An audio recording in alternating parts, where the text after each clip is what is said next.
बिस्मिल्लाहिर्रहमानिर्रहीम अल्हम्दुलिल्लाहि रब्बिल आलमीन वस्सलातु वस्सलामु अला खातमिल मुरसलीन व अला आलिहि व अस्हाबिहि अजमईन अम्मा बाद। नाज़रीन व सामईन अस्सलामु अलैकुम व रहमतुल्लाहि व बरकातुहू।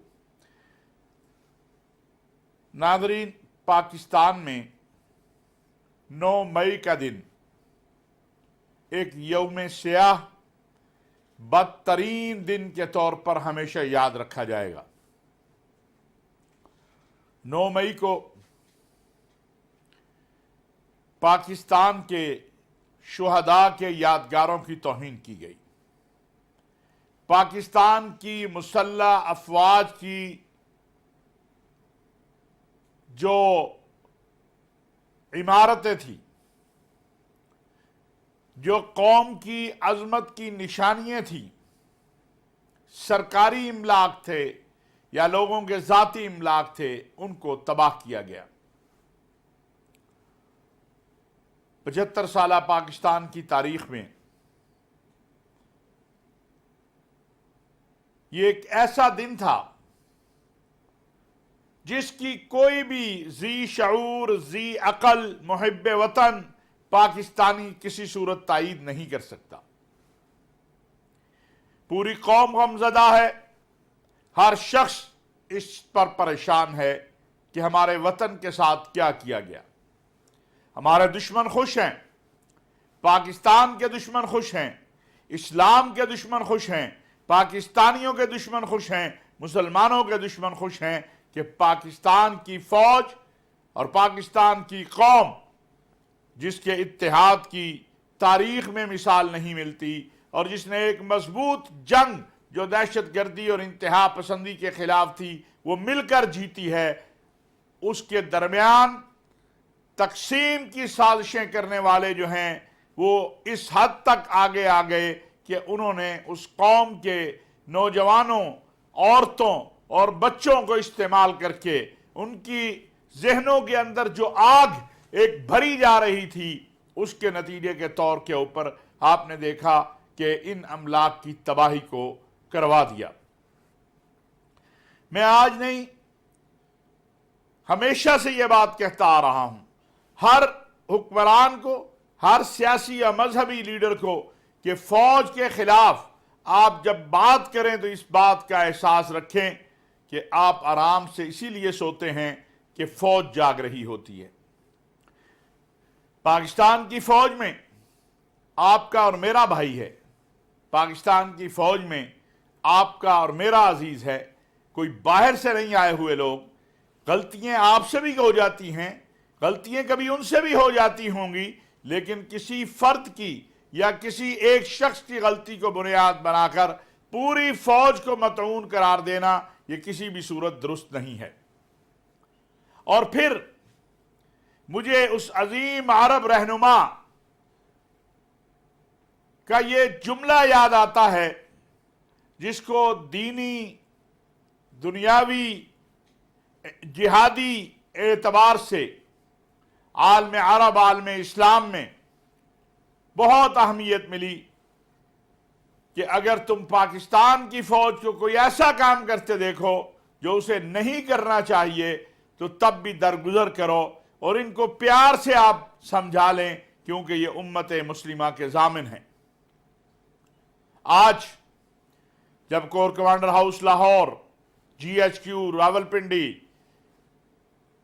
और मुल्क के मुख्तलिफ हिस्सों में फौजी तनसीबात और फौज की इमारतों और फौज के से मुत्तसिल जो यादगारें थी, शुहदा की यादगारें थी, उन पर हमले किए गए, तो ये बात महसूस हुई कि एक मुनज़्ज़म अंदाज में, मैं इसे जज्बाती नहीं कहता हूं, इस मुल्क के अंदर बहुत कुछ हुआ है, लेकिन कभी ये मंजर हमने नहीं देखा। आपको याद होगा कि पाकिस्तान में बहुत मौके के ऊपर जब मुजाहिरीन मुजाहरे कर रहे होते हैं तो पाकिस्तान की फौज की गाड़ी आ जाए तो वो उसे रास्ता दे देते हैं। लेकिन यहां पर हमने ये भी मनाजिर देखे جو بڑے ہی افسوسناک ہیں کہ فوج کی گاڑیوں پہ پتھراؤ کیا گیا۔ اس سے آگے تھوڑی سی میں بات عرض کرنا چاہتا ہوں کہ تحریک انصاف جس کے نام پر یہ سب کچھ ہوا، جس کے کارکن اور قائدین ہمیں ان سارے مناظر میں کہیں نہ کہیں نظر آتے ہیں، ان کی طرف سے جس طرح اس کی مذمت ہونی چاہیے تھی وہ نہیں کی گئی۔ چاہیے تو یہ تھا کہ پہلے لمحے میں ہی جب لوگ اس طرف چلے تھے تو تحریک انصاف کی قیادت ان کو روکتی،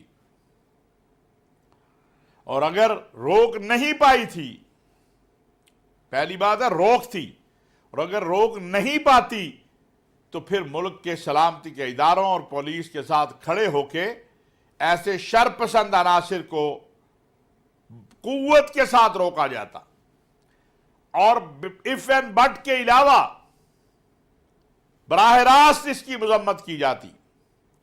لیکن ایسا ابھی تک اجتماعی طور پر نہیں دیکھا گیا ہے۔ یہ ضرور ہوا کہ کچھ قائدین نے اس کی مذمت کی ہے، لیکن تحریک انصاف کی بطور جماعت کے جس انداز میں، اور بالخصوص عمران خان صاحب کو جس انداز میں اس کی مذمت کرنی چاہیے، وہ مذمت نہیں دیکھی گئی۔ ایسا کیوں ہے؟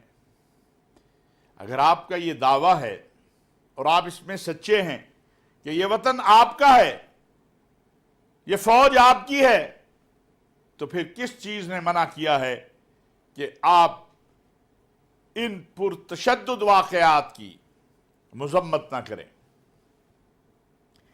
ناظرین، اسی طرح میں نے ایک منظر اور دیکھا ہے، وہ ہے کہ انسداد دہشت گردی کی عدالت کے باہر مائیں رو رہی ہیں۔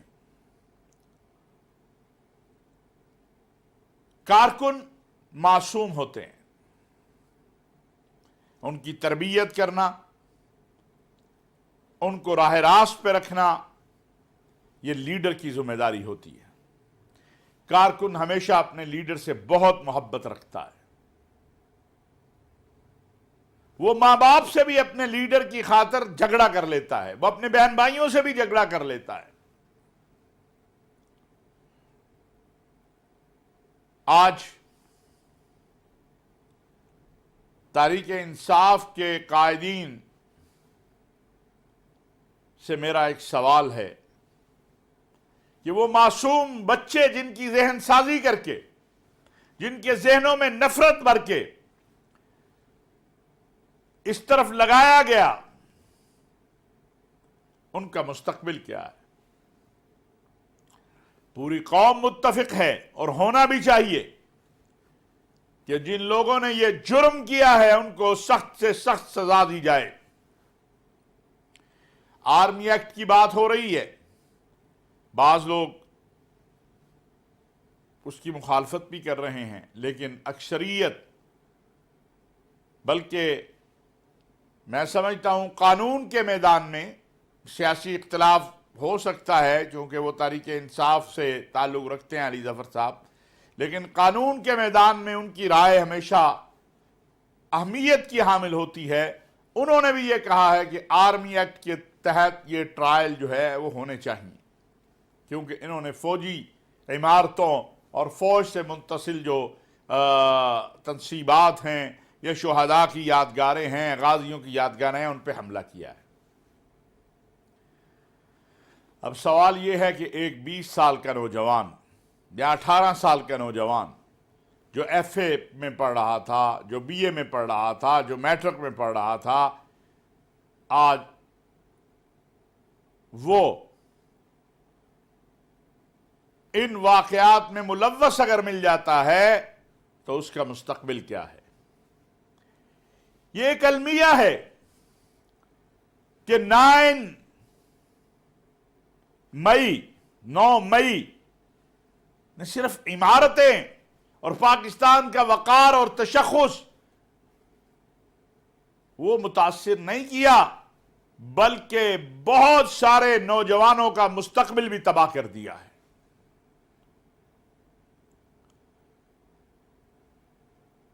नाज़रीन, हमारी भी जमातें हैं, हमारे भी कारकुन हैं।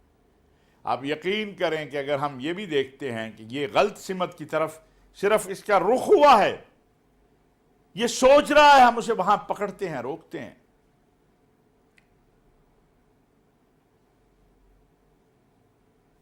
आज जो कुछ मुल्क में हो रहा है, इसकी कोई जी शऊर शख्स ये कह के राह फरार इख्तियार नहीं कर सकता कि ये गैर मुनज़्ज़म अंदाज में हुआ या जज्बाती अंदाज में हुआ। 2 दिन तक जो कुछ होता रहा, बिल्कुल वज़ीर आज़म ने भी ये बात कही है, सिपह सलार कौम ने भी ये बात कही है, हम भी ये कहते हैं कि बेगुनाह कोई गिरफ्तार नहीं होना चाहिए और गुनाहगार कोई रिहा नहीं होना चाहिए। लेकिन अलमिया यही है कि कायदीन तो कल बड़े वकील होंगे, उनके पास बड़े बड़े वसाइल होंगे, उनके लिए एक सहूलतकारी भी हो जाएगी, वो पार्टी बदल के मुमकिन है कोई बचत का रास्ता भी तलाश करें। लेकिन वो कारकुन जो जज्बाती अंदाज में अपने लीडर से मोहब्बत के अंदाज में, और वो जो सबक उसको साल सवा साल से मिल रहा था फौज के खिलाफ, उस अंदाज में अपना मुस्तकबिल गवा बैठा है, उसका जिम्मेदार कौन है? इस सवाल का जवाब वो माएँ जो रो रही हैं, वो बहनें जो रो रही हैं, वो बच्चे जो रो रहे हैं, जिनके माँ बाप या जिनका बाप चला गया, जेल में पड़ा है, इसका जिम्मेदार कौन है? हमें इस पहलू, इंसानी पहलू के ऊपर भी सोचना चाहिए कि जब हम क़यादत और अपने आप को कायद और लीडर और हीरो के तौर पे पेश करते हैं, तो फिर जो मुझसे मोहब्बत रखने वाला है, जो मेरे नारे पे मेरे पीछे चलता है, उसका तहफ़्फ़ुज़, उसके बच्चों का तहफ़्फ़ुज़, उसकी ज़हनी और क़ल्बी नशोनुमा, उसकी तरबियत, यह भी तो मेरी जिम्मेदारी है। बहुत अरसे से जो हमारा दुश्मन चाहता था और जिसके लिए वो कोशा था, हम बार बार ये बात कह रहे थे कि सियासी क़यादत को, और बिलखुसूस पिछले 1 साल से तारीख़ इंसाफ की क़यादत से गुजारिश कर रहे थे कि पाक फ़ौज को और उसकी क़यादत को आप निशाना ना बनाएं। पाक फ़ौज ने तो उस दिन भी इस बात का एहसास रखा कि ये हमारे लोग हैं। गोली नहीं चलाई गई, लाठी नहीं चलाई गई, इसलिए क्योंकि फौजी के बाद लाठी होती नहीं है, उसके पास तो गन होती है। वरना ऐसी बात नहीं थी कि कोर कमांडर हाउस नहीं बच सकता था या GHQ के बाहर को पत्थर मार जाए, ऐसा मसला नहीं था। मसला तो यह था कि किन पे गोली चलाई जाती, छोटे छोटे बच्चों पे, उन जज्बाती नौजवानों पे जिनके जहनों में पाक फौज के खिलाफ नफरत भरी गई। कल जब आप बरसरे इक़्तिदार थे तो आप जनरल बाजवा के कसीदे कहते थे, आज आप क्या कह रहे हैं? ये सारी चीज़ें हैं। बहरहाल नाज़रीन, आखिर में गुजारिश ये है कि 9 मई तारीख़ में कभी भूला नहीं जा सकता। 9 मई के वाक़यात पाकिस्तान के लिए, पाकिस्तानियों के लिए बहुत ज़्यादा गौर व फिक्र करने वाले हैं। और मैं वालिदैन से अब अर्ज़ करना चाहता हूँ, नौजवानों से अर्ज़ करना चाहता हूँ, कारकुनान से अर्ज़ करना चाहता हूँ, किसी भी जमात के हों, कि खुदारा हम भी जज्बाती थे, हमने भी सियासी जमातों में वक्त गुजारा है, हमने भी तालिब इल्मी दौर में सियासत की है, हमने भी ये सब कुछ देखा है। किसी भी लीडर के लिए वो काम ना करें जिसकी इजाज़त कानून नहीं देता, आपका दीन नहीं देता, आपका दस्तूर नहीं देता, आपका इखलाक नहीं देता, कोई भी लीडर हो। आप देखें, इस्लामाबाद धरने जब नवाज शरीफ साहब के दौर में शुरू हुए, वहां से सियासत में शिद्दत आई बद इखलाक रवैयों की। पहले भी था, लेकिन कभी कोई ایک بات آ جاتی تھی، کبھی کو کسی لیڈر کو برا بلا جملہ پھینک دیتا تھا، لیکن تسلسل اگر آپ دیکھتے ہیں تو وہ اسلام آباد دھرنوں سے شروع ہوتا ہے، اور سوشل میڈیا پہ جو طوفان بدتمیزی ہوتا ہے کہ اگر آپ نے کسی لیڈر سے اتفاق کیا تو دوسرا اس سے گالی دے گا، اگر اے سے کیا تو بی کا، بی والے سے کیا تو اے کا۔ یہ کیا ہے؟ اس کا جواب دینا ہے ہم سب کو۔ جو ہم کسی کو گالی دیتے ہیں یا لکھتے ہیں یا برا بلا کہتے ہیں یا بغیر تحقیق کے بات آگے کرتے ہیں تو اس کی جواب دہی ہونی ہے۔ اس لیے میری والدین سے بھی گزارش ہے، سیاسی کارکنوں سے بھی گزارش ہے کہ وہ کام نہ کریں جس کام سے آپ کو اپنے آپ سے بھی شرمندگی ہو، آپ کے والدین کو بھی شرمندگی ہو، آپ کے دوست احباب کو بھی شرمندگی ہو، اور آپ کے خاندان کے لیے بھی صعوبتیں آئیں۔ قانون قانون ہے۔ اس وقت تو آپ نے بغیر سوچے سمجھے، یا بعض لوگ تو وہ تھے جو پورے شعور کے ساتھ ویڈیو بھی بنا رہے تھے، ہر چیز کہہ رہے تھے انقلاب آ گیا۔ کون سا انقلاب؟ لوگوں کو نقصان پہنچا کے، سرکاری املاک جلا کے، کون سا انقلاب؟ اللہ تعالی ہم سب پہ رحم کا معاملہ فرمائے اور پاکستان اور اہل پاکستان کو ہر طرح کے شر سے محفوظ رکھے۔